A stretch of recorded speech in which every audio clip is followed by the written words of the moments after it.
The colony ship Perseverance was dying. Captain Vance stood on the bridge and watched the emergency lights flash red across every screen. The main drive had failed 3 hours ago. The backup systems followed 20 minutes later. Now 12,000 colonists drifted in the cold dark between stars, and no one was coming to save them. "Any response to our distress calls?" Vance asked. She already knew the answer. Her communications officer shook his head. "The Dominion station received our signal. They responded that rescue operations for non-member species are not within their operational priorities." He paused. "They told us to file a formal request through proper diplomatic channels. Estimated processing time is 18 months. Vance laughed bitterly. They would be dead in 3 weeks, maybe 4 if they shut down all non-essential systems and let the ship grow cold. She had sent messages to every major power within range. The Dominion refused. The Collective said they were too far. The Trade Federation calculated that the fuel cost exceeded the economic value of saving humans. This last response had arrived with an apology for any inconvenience caused. 12,000 people, families, children, scientists and farmers and engineers who had left Earth to build something new. They were worth less than fuel. "Captain," the sensor officer said quietly, "I am detecting a ship, 3 ships. They are approaching from the outer system." Vance turned sharply. "Identification. Unknown configuration. Wait." The officer frowned at his screens. "The computer has a partial match. These are generation ships." The bridge fell silent. Everyone knew about they were a dead species walking. 300 years ago, the Dominion had burned there to ash. The survivors fled in whatever ships they could find. Now only 3 generation ships remained, carrying the last of their kind through empty space. They were refugees without a home, wandering the galaxy's edge, slowly dying out because their population was too small and their resources too few. "They are hailing us," the communications officer said. Vance straightened her uniform. On screen. The face that appeared was not human. Commander of the had gray skin that seemed too thin, stretched over a skull slightly too large. Her eyes were black and deep, holding centuries of sorrow, but her voice was warm. "Human vessel," said, "we received your distress signal. What is your situation?" Vance explained. "Drive failure. Life support failing. 12,000 souls with no way to move and nowhere to go." She kept her voice steady, but she did not hide the truth. They were going to die out here. Listened. Then she turned to speak with someone off-screen.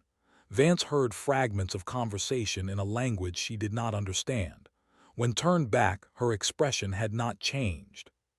"We will help you," said simply. Vance blinked. "Commander, with respect, we know your situation. Your people have almost nothing. You cannot afford to help us. The fuel alone would be—" "We have enough," interrupted. "We will share what we have. We will tow your ship to the nearest station where you can make repairs. This will take perhaps 3 weeks. Commander, your food supplies, your fuel reserves. Your people need those things to survive." Tilted her head slightly. "And your people do not." Vance had no answer. For 3 weeks, they did the impossible. They rationed their own food to feed human mouths. They burned fuel they could never replace to drag the Perseverance through space. Engineers worked alongside human crews to keep life support running. They asked for nothing. They expected nothing. When a human child grew sick, a doctor spent 4 days without sleep finding a treatment that would work on alien biology. On the 19th day, the lights of a trading station appeared in the distance. The Perseverance would survive. 12,000 humans would live because 3 ships of dying refugees had chosen to give what little they had. Vance requested a final meeting with Commander before they parted ways. She met the Commander in a small airlock between their ships, looked tired. The effort of the rescue had cost her people dearly, but she smiled when she saw Vance. "Your people will be safe now," said. "We are glad we could help." Vance reached into her pocket and pulled out a small knife. Eyes widened in alarm, but Vance simply cut a shallow line across her own palm. Blood welled up, dark red against her skin. "What are you doing?" asked. Vance let the blood drip onto a data crystal she held in her other hand. The crystal contained the coordinates of Earth, of every human colony, of everything humanity called home. She pressed her bleeding hand over her heart. "A debt is owed," Vance said. The words were old. Her grandmother had taught them to her, and her grandmother had learned them from her own mother, going back generations to a time before humanity ever left Earth. "It will be paid. This I swear on blood and star." Did not understand. Vance could see that clearly. "There is no debt," said gently. "We helped because it was right to help. We expect nothing in return." "I know," Vance said. "That is why the debt is real." She pressed the crystal into his hands, looked at it with confusion, then back at Vance's bleeding palm, then at the strange intensity in the human captain's eyes. "Remember us," Vance said. "One day we will find you again, and when we do, the debt will be paid." Nodded slowly, though she clearly did not believe it meant anything. They had learned long ago that the galaxy did not repay kindness. The galaxy only took. They parted ways. The ships turned back toward the empty dark. The Perseverance limped into the station for repairs. Within a month, the colonists reached their destination. Within a year, the rescue was old news. Within a decade, most humans had forgotten it ever happened. But not all of them. On Earth, in a quiet building with no signs on its doors, an archivist named Samuel received Captain Vance's report. He read it carefully. He watched the video of the blood oath. He examined the records of every who had helped, every resource they had spent, every sacrifice they had made. Then he opened a database that had existed since before humanity discovered faster-than-light travel. It was very old and very simple. It had only two categories. The first was labeled debts owed. The second was labeled debts unpaid. Entered into the first category. He noted the details. He flagged the file for long-term tracking. Then he closed the database and returned to his other work. Outside his window, ships rose toward the stars. Humanity was young and small and largely ignored by the great powers of the galaxy. But they remembered things. They wrote things down, and they did not forget. The debt would be paid. It was only a matter of time. 80 years passed. Humanity grew. Where there had been 50 colonies, now there were 200. Where there had been a handful of small ships, now there was a proper fleet. Humans had earned seats on minor councils. They traded with dozens of species. They were still not powerful, not compared to the great empires, but they were no longer invisible. And in a laboratory on a space station orbiting Mars, Doctor stared at a screen and tried not to cry. "It works," he whispered. His assistant looked up from her own console. "The simulation." "No," his voice shook. "The real thing. I just got the results from the live trial. It works. The gene therapy works." He had spent 43 years on this project. His entire adult life. When he first received the assignment, he was a young researcher who thought he had been given busy work. A classified project to study biology based on tissue samples nearly a century old. No one told him why it mattered. No one explained the goal. He had to discover that himself. They were dying because they could not reproduce fast enough. Their population fell every generation. Within 100 years, maybe less, the last would close their eyes and a species would end forever. Unless someone found a cure. Found the cure. It had taken 43 years and the work of hundreds of scientists across multiple generations, but he had done it. The gene therapy would repair the damage to reproductive systems. They could have children again. They could survive. He reported his success to his superiors. Within an hour, he received a response. The message was simple. "It is time to pay the debt." 5,000 light-years away, Commander of the HSS Remembrance stared at empty space and refused to give up. She had been searching for 15 years. The generation ships had no fixed path. They wandered wherever they could find resources, staying away from the major powers who had ignored them for centuries. They were ghosts, rumors. Most people in the galaxy thought they had already died. Knew better. Her grandmother had been on the Perseverance. She had grown up hearing stories of gray-skinned strangers who gave everything to save 12,000 humans they had never met. She had seen her grandmother weep when she spoke of Commander. "We have to find them," her grandmother had said.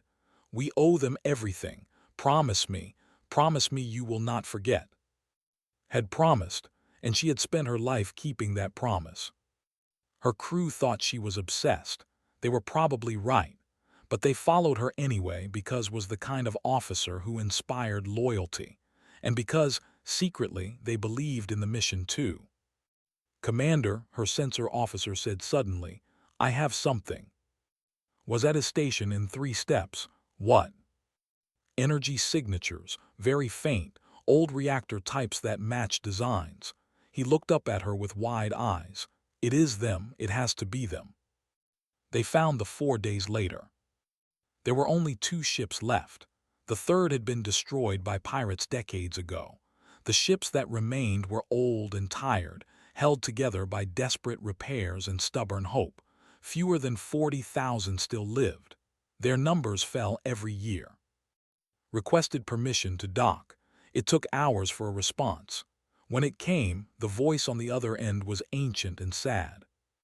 "Human vessel," the voice said. "We do not understand why you have come. We have nothing to offer you. We have nothing to trade. Please leave us in peace." "I am not here to trade," said. "I am here to repay a debt. My name is, my grandmother was on the Perseverance." Silence, then very quietly, "That was 80 years ago." "We remember," said simply. They let her dock. Commander was ancient now. Her gray skin had faded to pale white. Her movements were slow and careful, but her eyes were the same deep black, still holding centuries of sorrow. She sat in a chair because she could no longer stand for long, and she watched with confusion and something that might have been fear. "I do not understand," said. 80 years. You remembered for 80 years." "We never forgot," said. "We have been looking for you, preparing for this day." Behind her, the airlock opened. Doctor walked through, followed by a team of doctors carrying equipment. Behind them came engineers with crates of supplies. Behind them came specialists with agricultural pods that could feed thousands. "What is this?" whispered. Knelt before the old commander. She pulled a pendant from under her uniform. A data crystal, stained dark with blood that had dried nearly a century ago. "Captain Vance was my grandmother's captain," said.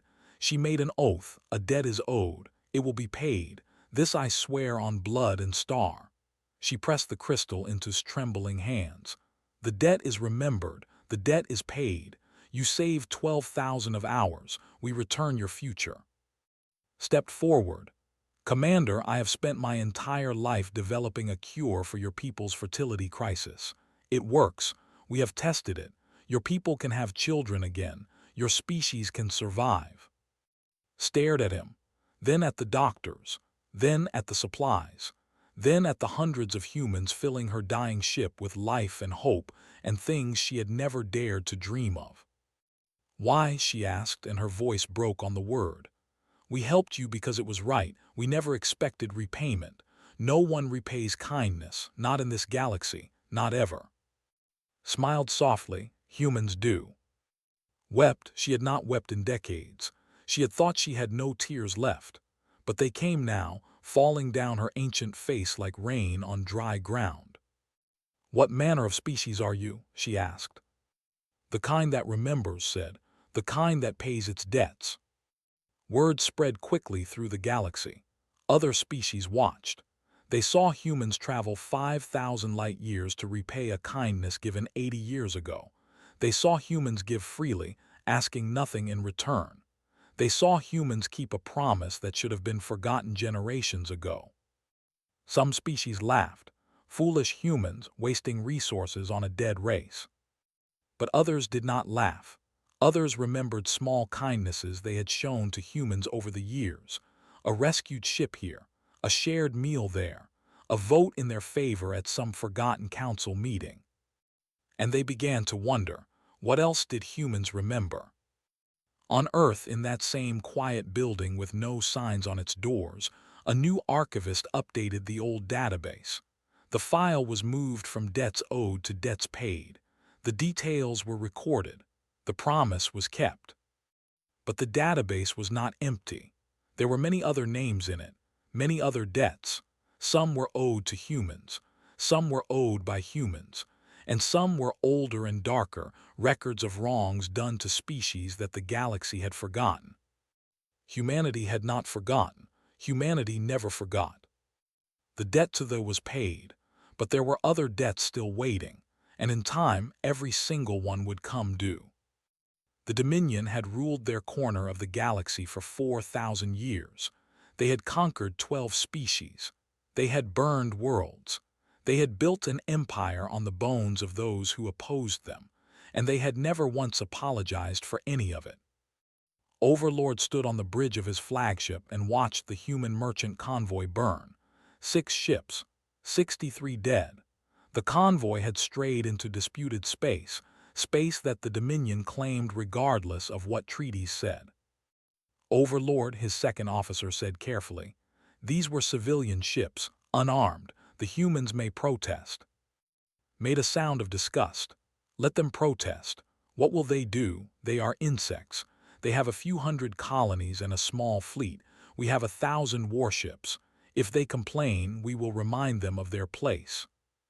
The second officer nodded and said nothing more. This was how the Dominion had always operated. Power was everything. The weak existed to serve the strong, and humans were very, very weak. Word of the attack reached Earth within days. The response was not what expected. There were no angry messages, no threats, no demands for justice. Instead, there was a simple request. Ambassador James asked for a formal audience with the Dominion High Council to discuss the incident. The council agreed. They expected begging. They expected fear. They prepared to be generous and offer terms that would humiliate the humans while technically keeping the peace. Ambassador arrived on the Dominion capital world with a small staff. He wore simple clothes. He spoke softly. He waited patiently through all the formal ceremonies that they used to remind visitors of their power. When he finally stood before the High Council, Overlord looked down at him with cold amusement. Human said, "You wish to speak, speak." Bowed slightly. "Thank you for receiving me, Overlord. I am here regarding the destruction of a human merchant convoy in what we consider neutral space. 63 of our citizens died." Unfortunate, said, not sounding like he meant it. The convoy entered Dominion territory. They were warned. They did not leave. The consequences were their own fault. I see. His voice remained calm. May I present evidence? Waved a hand dismissively. If you wish. Activated a display. It showed recordings from the convoy ships. The human vessels had been in neutral space according to every recognized map. They had received no warning. They had been destroyed without any attempt at communication. This evidence contradicts your statement, Overlord, said quietly. His eyes narrowed. Are you calling me a liar, human? I am presenting facts. What you do with them is your choice. Silence fell over the council chamber. The other leaders shifted uncomfortably. This human was not behaving as expected. He was not afraid. He was not begging. He spoke as if he were an equal. What do you want? Demanded. Justice, said. Acknowledgement of wrongdoing, compensation for the families of the dead, assurances that this will not happen again. Laughed, the sound echoed through the chamber. You want us to apologize to pay you for the deaths of 63 insects. He leaned forward in his throne. Human, do you know how many species we have conquered, how many worlds we have burned, the once had and now they are ghosts wandering the void, that were once free. Now they serve us as slaves. We do not apologize. We do not pay debts. We rule. I am aware of your history, he said, very aware. Something in his tone made pause. What does that mean? Closed the first display and opened a second. I wish to show the council another file, if I may. Should have refused. Later he would wonder why he did not, but something about the human's calm confidence made him curious. He waved permission. The display filled with text, names, dates, locations, thousands and thousands of entries. This is a record, said. It contains every species the Dominion has wronged in 4,000 years of expansion, every genocide, every conquest, every act of cruelty that you believed was forgotten. Some amusement faded. Where did you get this? We compiled it over many years. We are very patient, Overlord, and we have very good memories. The display changed. Now it showed current locations, refugee populations, government and exile movements, resistance cells hidden within Dominion space, species that should have been extinct but were not, species that remembered what had been done to them. Humanity has been talking to all of them, said. We have been listening to their stories. We have been recording their pain. They thought the galaxy had forgotten them. They were wrong. We remember. Stood from his throne. His hands gripped the armrest so hard his knuckles went pale. What is this? A threat? A warning, said. You killed 63 of our people. For this there will be a reckoning, but we are patient, Overlord. We do not act in haste. We remember, we plan, and we always pay our debts. He paused. All of them. You are threatening the Dominion. His voice rose. We have 1,000 warships. You have nothing. You are insects. Did not raise his voice. There were insects too. You burned their world 400 years ago. You forgot about them. We did not. We found them. We helped them. Their ships fly again, Overlord. Their children are being born again, and they remember who destroyed their home. He turned off the display. The chamber fell silent. You asked what manner of species we are, said. We are the kind that remembers every kindness, every cruelty, every debt paid or unpaid. You have accumulated a great many debts, Overlord. The galaxy has not forgotten. We have made sure of that. He bowed once more and turned to leave. This is not over, shouted. You cannot threaten us. Paused at the door. He looked back with an expression that held no fear, no anger, only calm certainty. I have not threatened you, Overlord. I have simply told you the truth. What happens next is your choice. But know this, you killed 63 of ours. The debt is entered. The debt will be paid. He walked out. The doors closed behind him. Stood in the silent chamber, surrounded by his council, and felt something he had not felt in a very long time. For just a moment he was afraid. Then he shook it off. The Dominion had 1,000 warships. They had crushed every enemy who ever rose against them. What could humans possibly do? He would learn.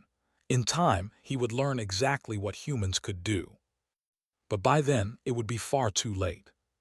Humanity did not attack, not immediately. Overlord had expected a fleet. He had prepared for battle.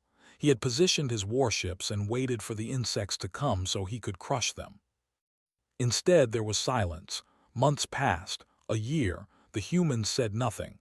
They did nothing, began to relax.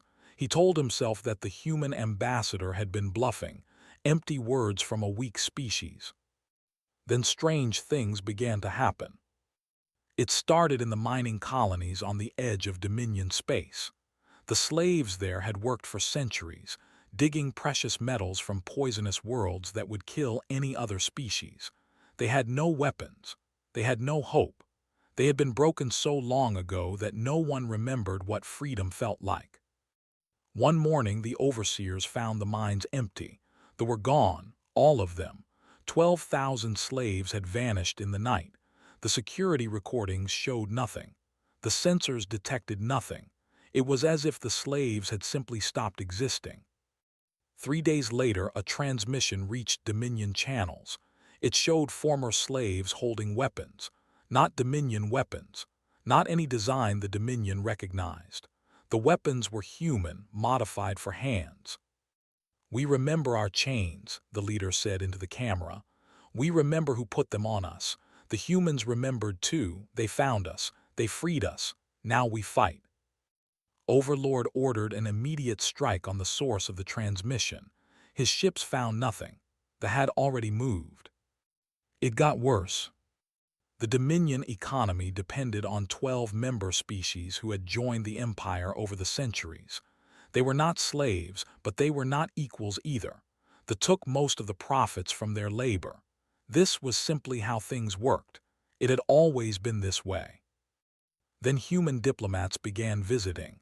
They came quietly without announcement. They brought data, records, proof that they had been cheating their partners for generations, hidden fees, manipulated markets, stolen resources that should have gone to the member species. 3 species defected in a single month.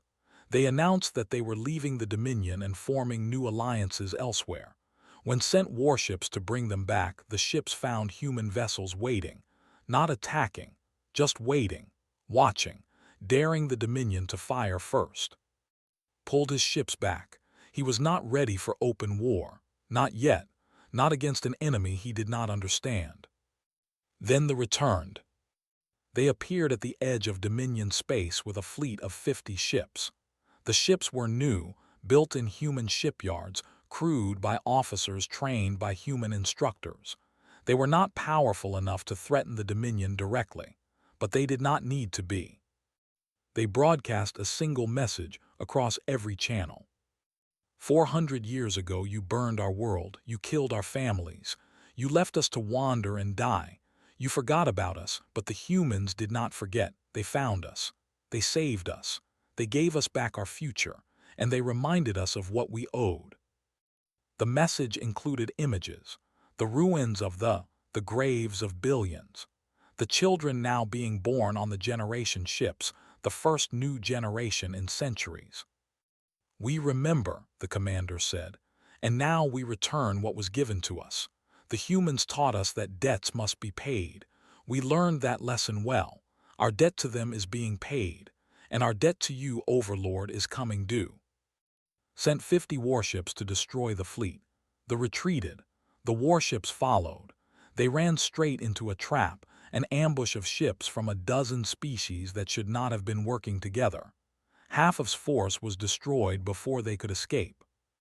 This was when finally understood. Humanity was not attacking alone.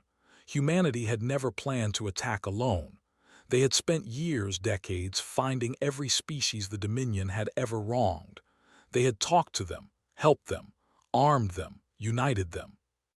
The whose plague humanity had cured. The whose refugees humanity had sheltered. The whose shattered colony humanity had rebuilt after an asteroid strike. 100 species, each of them grateful, each of them remembering. And behind all of them, the species the Dominion had crushed. The reborn, the freed, governments in exile that suddenly had ships and weapons and hope, resistant cells that suddenly had supplies and intelligence and support. Every kindness humanity had ever given was returning as an alliance. Every cruelty the Dominion had ever committed was returning as an enemy. The coalition of the remembered gathered in open space, far from Dominion territory. Admiral of the United Human Colony stood on her bridge and watched the ships arrive. Vessels, cruisers, carriers, destroyers, fighters, more and more from species whose names she barely knew. "How many?" she asked quietly. Her tactical officer checked his screens. "Current count is 12,000 warships, Admiral, more arriving every hour." 12,000. The Dominion had perhaps 1,000. They had ruled through fear for 4. They had never imagined that their victims would unite. But no one had ever given those victims a reason to hope before. No one had ever remembered them before. Humanity remembered.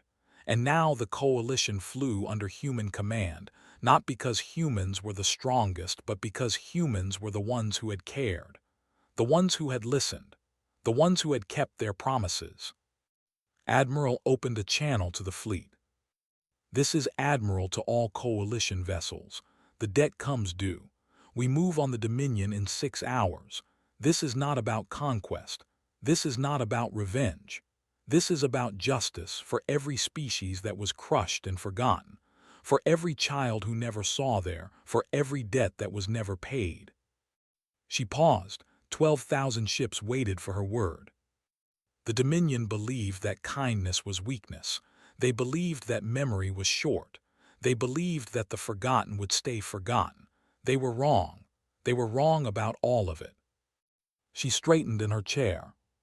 Today we teach them what humanity has always known. Debts do not disappear. They accumulate. And eventually every single one of them comes due. All ships prepare for jump. The coalition moves as one. 12,000 engines fired. 12,000 ships jumped into hyperspace. And in the Dominion capital, Overlord finally understood the terrible mistake he had made. He had forgotten that the weak had memories too, and now every memory was coming home. The sky above turned dark with ships. 12,000 vessels dropped out of hyperspace in perfect formation. They surrounded the planet like a wall. Behind them came supply ships, medical vessels, transports carrying freed slaves and refugees who had waited generations for this moment. Admiral stood on the bridge of the HSS Resolution and looked down at the world that had caused so much pain. "Open a channel to the surface," she said, "all frequencies." The communications officer nodded. "Channel open, Admiral." This is Admiral of the United Human Colonies, speaking on behalf of the Coalition of the Remembered. Overlord, you are surrounded. Your fleet is outnumbered 12 to 1. We have disabled your orbital defenses. Your allies have abandoned you. This war is over. Static crackled. Then's voice came through, filled with rage.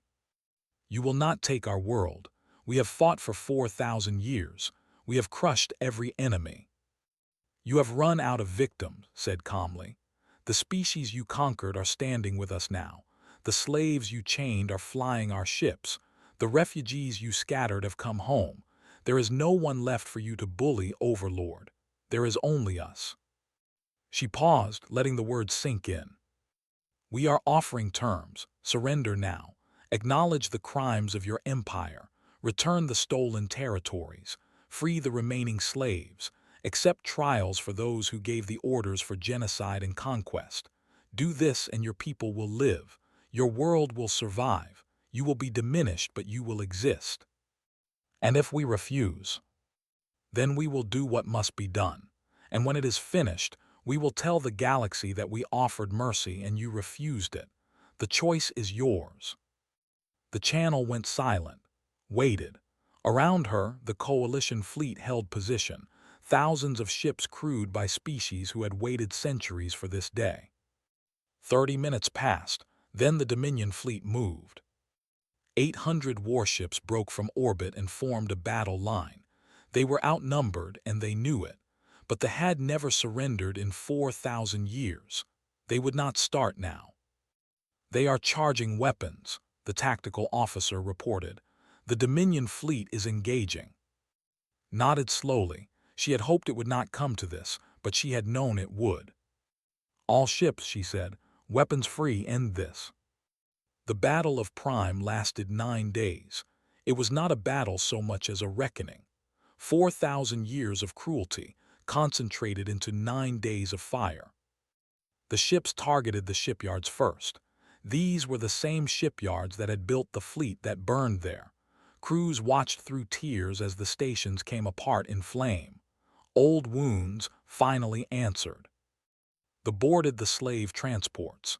They found thousands of their people still in chains, still being worked to death. They freed every one of them. Some of the freed slaves could not believe what was happening. They had never known anything but captivity. Soldiers held them and promised that it was real, that they were free, that no one would ever chain them again. Species that had not seen there in centuries fought to see them again.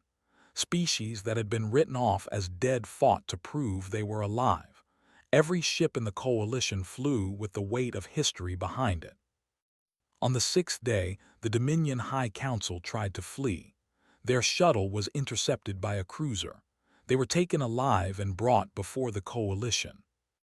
On the eighth day, Overlord's flagship was surrounded. He refused to surrender. He ordered his crew to fight to the last. Most of them did not obey. They had seen what happened to the rest of the fleet. They knew this was over. Died on the ninth day, alone on his bridge, firing at enemies he could no longer defeat. He never understood what had happened. He died believing that strength was all that mattered. He was wrong. The Dominion fell, not because humanity was the strongest power in the galaxy. They were not. Not because the coalition had the best weapons. They did not. The Dominion fell because they had forgotten something important. They had forgotten that the weak remember. They had forgotten that kindness creates bonds stronger than fear. They had forgotten that debts accumulate, even when no one is collecting them. Humanity remembered, and humanity collected. The aftermath took years. Territories were returned. Slaves were freed. Trials were held for those who had ordered atrocities. They were allowed to keep there, but their empire was gone forever. They would spend generations living with what they had done. But one moment mattered more than all the treaties and trials combined. On a ship above the ashes of Prime, Commander stood at a viewport and looked down at the world that had burned her home. She was impossibly old now. Her body was failing. She had not expected to live long enough to see this day. Beside her stood a young woman in a human uniform. Her name was Maya Vance. She was the great-great-granddaughter of Captain Vance, who had sworn an oath in blood nearly 100 years ago. Around her neck, she wore a data crystal stained dark with ancient blood. "You came back," whispered. "You actually came back." "We always come back," Maya said. "That is what the oath means." Was silent for a long moment. Then she asked the question that had haunted her for a century. Why remember so long? Why care so much about debts owed to strangers? We helped you because it was right. We never expected anything in return. No one in this galaxy repays kindness. No one remembers debts, so why do you? Maya looked at the old commander with gentle eyes. She thought about her grandmother's stories, her mother's lessons, the database on Earth that recorded every debt, every kindness, every wrong, going back to before humanity ever touched the stars. "Because debts are what make us human," she said finally. "The ones we owe, the ones owed to us. If we forget either, we forget what we are. We learned that lesson on Earth, Overlord. We learned it through pain and failure and centuries of terrible mistakes. Kindness must be repaid. Cruelty must be answered. And the universe needs someone who remembers both." Nodded slowly. For the first time in decades, she smiled. "Then I am glad you exist," she said. "I am glad someone remembers." "Someone always will," Maya promised. "That is the point. That is what we do. We remember, forever." Below them, the coalition fleet began to disperse. Ships from 100 species headed back to their own homes, their own worlds, their own futures. They had been forgotten, abandoned, written off as dead. But humanity had remembered them. Humanity had found them, and together they had changed everything. Word of what happened at Prime spread across the galaxy. Species everywhere updated their records on humanity. Under cultural notes, a new entry appeared. It was simple, it was clear, and it was a warning. They remember everything. Be careful what you owe them. Be more careful what they owe you. This was what humanity was. This was what they had always been. Keepers of memory, collectors of debts, patient and persistent and impossible to forget. The Dominion had learned this lesson too late. Others would learn it in time. And in the quiet building on Earth, the archivist added new entries to the ancient database. New debts owed, new debts unpaid, new kindnesses given, new cruelties recorded. The work was never finished, the memory was never complete, but humanity kept writing, humanity kept remembering. And in the cold dark between stars, every species in the galaxy knew one simple truth. There was someone watching now, someone who would remember what they did, someone who would repay every debt, whether they wanted it or not. Humanity had arrived, and the universe would never be the same.